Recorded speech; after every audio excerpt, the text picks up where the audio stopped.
fast as a speeding bullet, leaping waves at a single bound. It's a porpoise. It's a fighting, flying blue marlin. Half bird, half fish. It's the Elco PT boat with enough dynamite to blow up a battleship and the speed to get away if the first KO punch misses. They didn't happen as a little naval accident. MacArthur asked for 200 of them back in 1937 to defend the Philippines. He didn't get them because they weren't in existence, even on paper, at that time.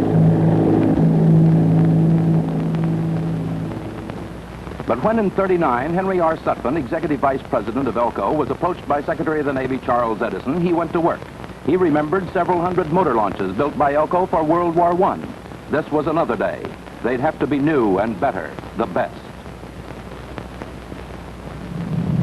In 1940, the first squadron of PTs, numbered 10 to 17, was running deep-sea tests for the Navy.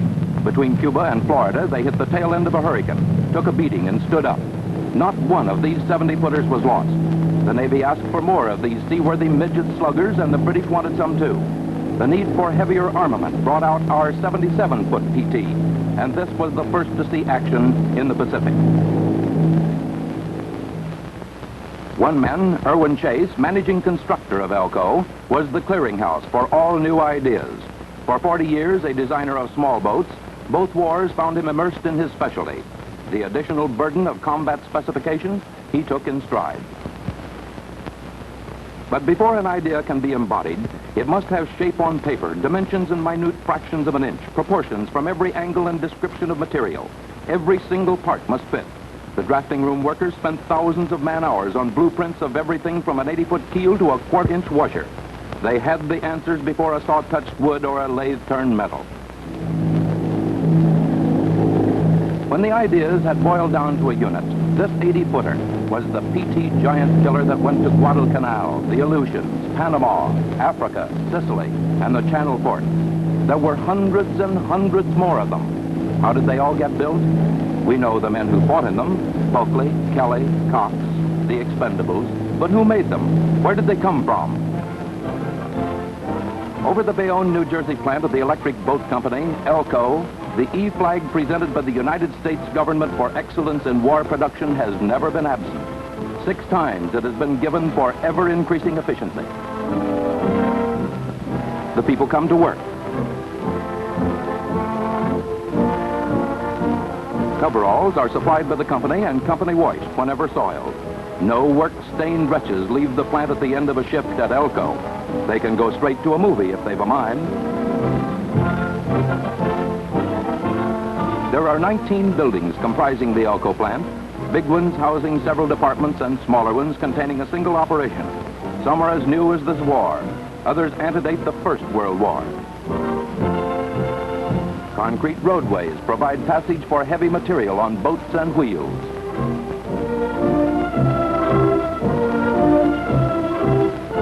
An enormous boat launching crane stands by the dock. Long pipes fitted with blowers and worm drives form the sawdust trail. From every woodworking department, they carry highly inflammable sawdust and shavings to the incinerator to lessen the... This is a ship-shape factory. No piles of dust on the floors, no rubbish in the corners. There's a lot of stuff to be moved from building to building. The Elco locomotive, nicknamed Shifty, handles large items routed by rail over a system no bigger than an amusement park's miniature railroad. A train of torpedo tubes is on its way to storage. There, they pile up until installation on nearly completed boats. Dummy torpedoes are used for size and weight, for you have to know what every PT will do with a full load. But many of the hundreds of thousands of pieces that go into a single boat are moved like this on small hand trucks. Fill 'em and roll 'em. There's more where they came from, more's needed where they go. In the storeroom, literally millions of parts are waiting.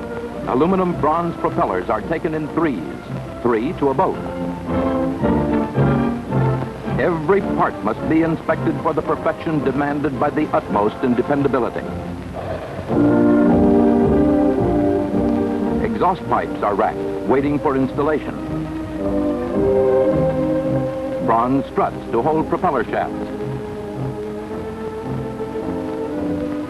It's a wooden boat, mahogany from Africa and Honduras, white oak from Jersey, Brazilian balsa, maple, fir, Burmese teak, West Coast cedar, Wisconsin birch, Alaska and Canadian spruce, ash, poplar, and heavy greenheart from the Guianas.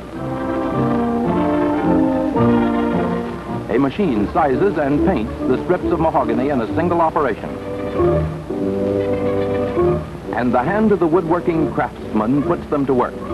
Hard mahogany from the Gold Coast of Africa is laminated with a phenolic resin glue process. Mahogany that won't split under the pounding of the sea. They shape the frames that will become the boat's ribs in a mold of standard form. When it's all tightly locked together, they carry mold and frame to the baking oven. New gluing techniques, able to withstand salt air and water, represent a great advance in the building of wooden boats. Glued members are actually much stronger than the original wood. When wood and glue have been baked at a temperature of 140 degrees, they are bound together as strongly as if they were welded steel. The frame will stay in the oven for 2 hours until the glue is as hard as the mahogany. Afterwards, the frame is sawed in two, making identical pieces. At this point, the many laminations can be seen easily.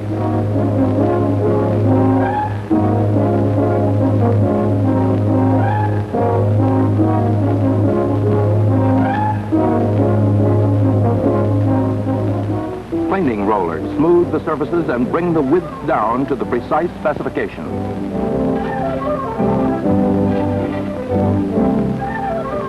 The girders, intended to carry tons of engine weight and fuel supply deep in the boat, are made differently. Each has 2 layers of hollowed mahogany, plywood between, and a plywood cover on either side. This makes for maximum strength with the least possible weight. Glue binds it under pressure. No heat is necessary. After staying in the press 14 hours, it's brought out. Rough edges where the glue hardened after being squeezed out are trimmed and smoothed. Wood and glue are made one in a single hard surface. Its measurements are as exact as those of bolt and nut. When lowered to the bilge of a PT, it will fit without additional planing. The surfaces are sanded. And finally, it's peppered with rivets binding tight from either side. Another inspection follows as a matter of course. No chances can be taken. When these and a few hundred other primary constructions have been completed, they are brought to the boat assembly floor in number 21 building. 20 boats in various stages of completion, 4 and 6 abreast, move gradually toward the far exit. Men and women swarm over and into them, nailing, tapping, riveting, gluing, fitting, and painting.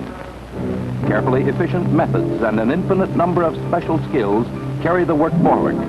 Parts which have been constructed elsewhere are now being brought together for final assembly.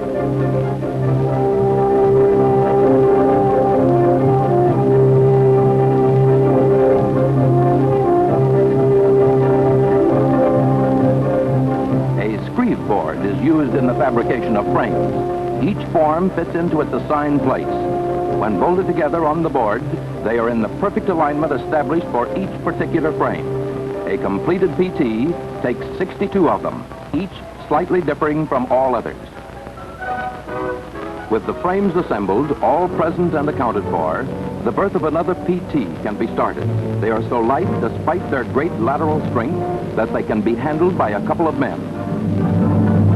It's not unheard of for a woman to help carry a frame from screeve board to the jig. On the floor lies the wooden jig, establishing the proper place for each frame. Frame after frame is set in place. As the vessel begins to shape up, a surprising fact is obvious. Defying common laws of boat construction, it rests bottom side up. This Elco innovation permits easier assembly in the early stages and work on the hull from above rather than from a cramped position below. At intervals among the frames, 7 watertight bulkheads are to be inserted. They divide the boat into sections with small watertight doors for passage. When the main bulkhead is put into the jig, it's set at a certain angle of declivity. All the other bulkheads and frames are then brought into an exactly parallel position. Once the angle of declivity has been established throughout, the first nails and screws are put in to keep them steady until other reinforcing parts have been added. The stern, or transom bulkhead, comes on last.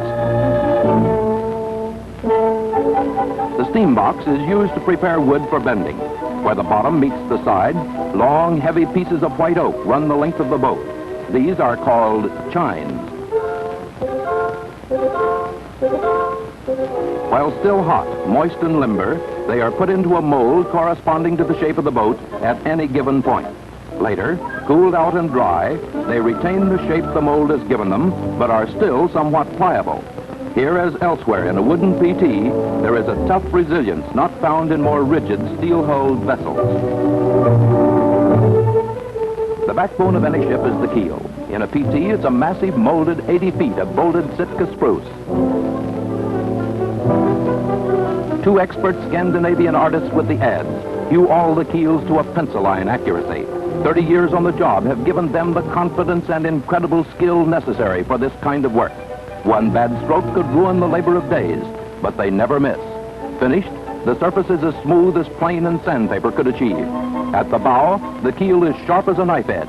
It's a long, unwieldy member like a spine without ribs. The PT still rests ignobly on its back, like a helpless beetle. Men climb and pound the keel into place. Next, the white oak chines and gunwales are set in place, marking the division of bottom and side and deck.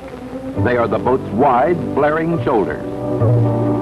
Diagonal battens are fastened along the sides, a first binding of cartilage over the bare ribs.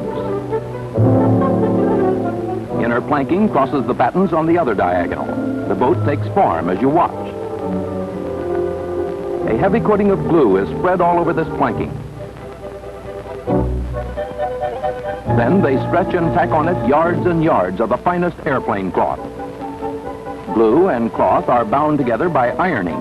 Hand irons for sections within easy reach, long-handled irons when an arm is too short. The heat causes the glue to seep into cracks and impregnate the cloth. Already it would be impossible to spring a leak, but there is more to come. Another planking goes on the outside. This time the entire hull is nailed and riveted to eternity. You wonder how there's room for so many nails, rivets, and screws. They are brass, copper, Monel, stainless steel, each best for its purpose. One PT boat requires over 400,000 of them. At noon, the Elco canteens provide a kind of food that heartens workers in essential war industry. A cafeteria ministers to the desires of sit-down eaters. Mr. Sutphen, the Executive Vice President, can be found there too with some of his fellow executives and visiting naval officers. An additional activity of the noon hour is apt to be a bond rally or morale-building entertainment. But more vital to the factory's main job is another noon custom. The hull is now ready to be turned right side up. A different employee is given the honor of presiding at each turning, but the same crew of experts is always present. They chose the noon hour so that workers on the hull would not be delayed during the operation. The hull now weighs 12 tons, a weight that must be handled cautiously despite the toughness that has been built into it. It lifts and turns inch by inch. This is the first of many times a PT boat will take to the air. Another will be at the launching, and then still later when lifted aboard a ship to be transported oceans away. But most frequently, it will be when under its own power, leaping the waves. The hull sinks slowly into the steel cradle on wheels. This will be its resting place for the remainder of the trip, the length of the assembly room floor. It will roll out of the big door and on to another building for additional fittings, and finally, it will go out to the launching crane and slip away, waterborne, from infancy into its own element. Soon the workers, back from lunch, are busy again, inside, topside, and outside. Deep in the hull, they are fitting girders into place. The hollow construction and comparatively small size enable a couple of men to handle them with ease. But they are still capable of performing the double function of supporting the major weights to be installed later and strengthening the hull bottom against stresses from that direction. When heavy seas and distant oceans apply their twisting, crushing force, these girders stand firm in the heart and bowels of the high-jumping PT. Their laminated strength is absolute insurance against any structural failure. Outside paint is sprayed on, marking the waterline. One kind of paint above and another below. There's still camouflage to come. On the deck, there are installations to be made before the decking arrives. Metal strengthening straps distribute the stresses and strains of the torpedo tube installation. Torpedo and tube, weighing close to 2 tons on a plunging PT, must be anchored deep in the boat's structure. At this time, the covering board is laid on the deck beam. There's always plywood arriving 1 minute and being used the next. Its advantage in many portions of the boat is greater strength and lightness. In many special constructions, Elco does its own lamination, as with girders, but standard plywood can also be used for less vital parts. The deck, for instance, is an Elco job. 2 80-foot strips must be glued from sheets of mahogany plywood scarfed together to make them strongest at the point of joining. Every inch of the surface is sanded. A crew of able-bodied men is required to move it to the assembly room. Reminds you of a zoo's attendants preparing to feed a reluctant python. Once aboard the PT, however, the deck lies down quiet as a rug. A few thousand screws keep it there.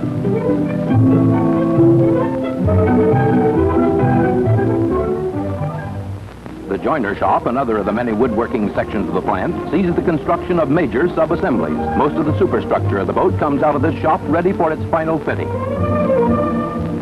A cabin trunk is being put together. Whether in the endless cold winds of the Aleutians or the sudden tropic storms of the South Pacific, it must be snug. And snug it is. No leaks, no holes, no errors. The chart house is also constructed here. Soon it will be moved to a flat-top PT on the assembly floor.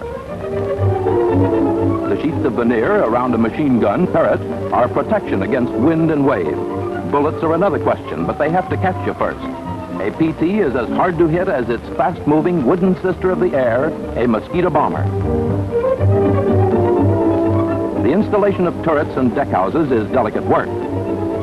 The clearances have to be like those of a piston in the cylinder. That's where the woodworkers of the joiner shop and those who brought the hull and deck openings to precise measurements join in Elco teamwork. Wood fibers from opposite ends of the earth have been shaped to a strange transfiguration in an American factory.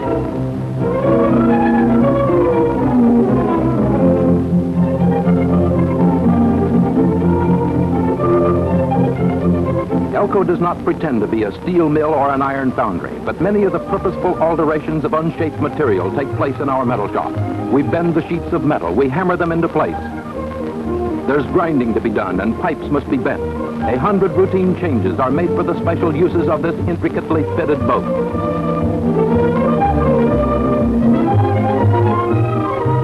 There's also welding, not up to the massive fusions of a Brooklyn Navy Yard, but enough to make the parts hold tight come hell exploding shell or high water.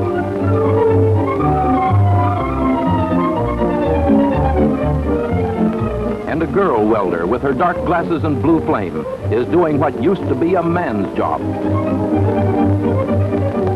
Almost a ton of cover goes onto a single boat. The main item is protective paint, zinc chromate.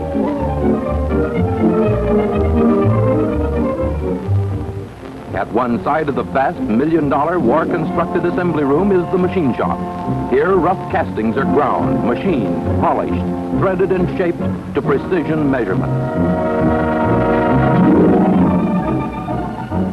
A turret lathe is rarely idle, performing several operations with a mere shift of the tool in use. It's a jack of all trades in turning metal to variable uses. The magnetic chuck surface grinder holds its object with electrical force. Small parts must also be plane smooth. A propeller shaft has to be tapered with an accuracy no human hand could achieve. And it must lie straight and true. Now they drill a hole in the tight hull. 3 propeller shafts have to come out in the open.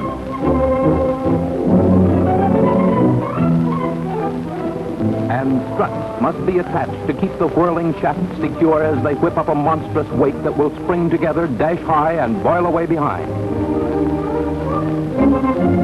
A PT's nervous system, the electrical wiring, connects engine room, chart house, day room, galley, and torpedoes to a central board. These assemblies are wired in advance and installed when complete. The Packard Marine engine is hauled out of the crate. As you might suspect, looking at its small size in relation to great power, there is aviation as well as marine history behind it. A distant ancestor was the Liberty motor of World War I.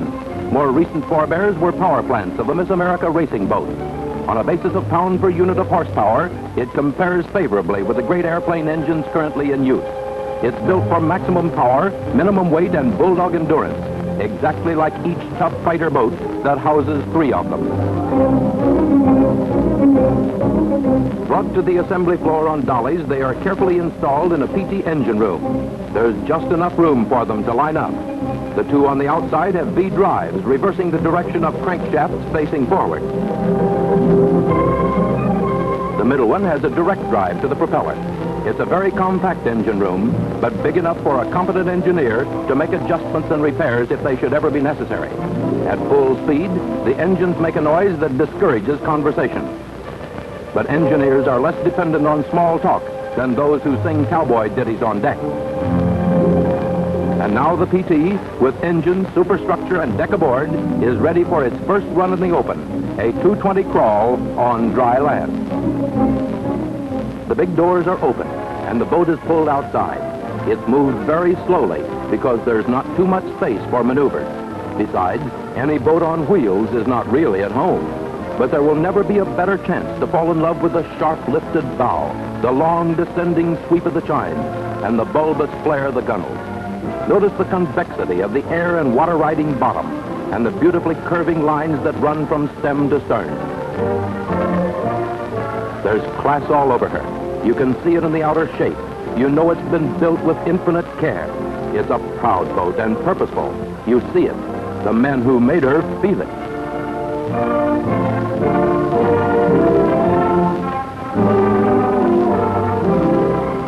In the number 16 building, smaller pieces are added. Propellers are put in place, screwed up exactly to avoid vibration. 3 rudders, generating plant, batteries, and wiring are installed. The ventilating system is completed. Firefighting equipment is put aboard.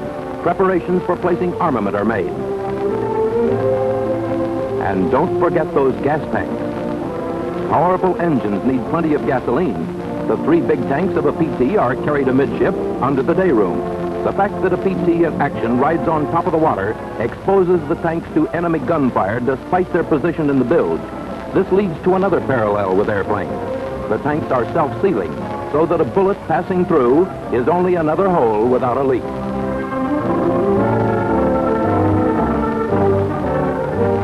Now she's ready to make her final move on dry land.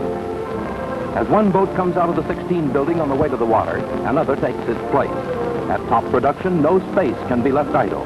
They pass each other at the door, the arrival going in stem first and the other being hauled out backwards. The momentary indignity of backing into the launching crane is soon past. Days and nights of glory are in the offing.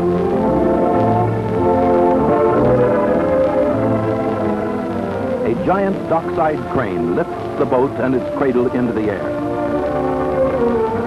Powerful machinery tightens under the dead weight of tons. The boat is moved out high over the water of the basin. Gradually, it's lowered until at long last, the boat floats free of the deep-sunk 11.5-ton cradle. A creature born for the water has come into her own element. She rests there, passive, at home, but not yet ready to live. A small launch pulls her away from crane cables and into the roof-walled wet basin. The still powerless PT moves quietly behind. Final fittings are made in the wet basin. Guardrails, that prevent a gun from shooting away its own deckhouse or mast are put in place. Guns are installed here, and so is other equipment too secret to be mentioned. Guns forward, aft, in the turret, they sprout all over, and each must be installed with ultimate precision. For these are no toys, no games, no playthings. They are literally a matter of life and death. And how does she take all this new equipment? Will she carry it lightly? Will she ride high, fast, and handsome as ever? These are questions that must be answered without any lingering doubt.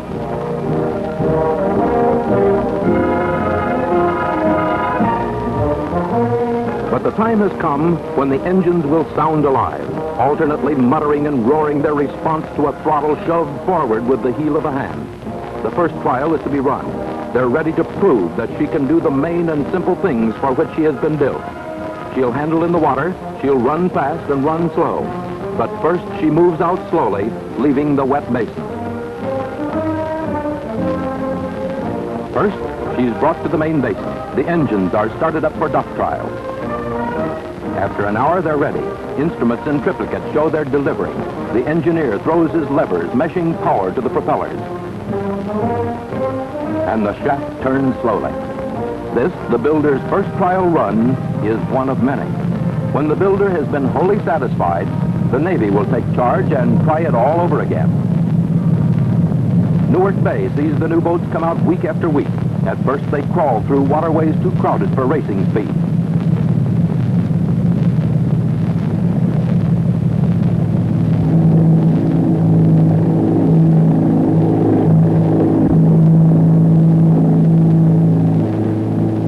Now they change their pace. They slide easily under the high arch of the Bayonne Bridge. After crossing New York Harbor, they speed up the East River. All's well below. Shove the throttles a little more. Swing around that barge. That's the Hellgate Bridge we just passed. And out in Long Island Sound, she begins to run, warming up for the measured mile. Her speed is clocked. With stopwatches, calculations are made.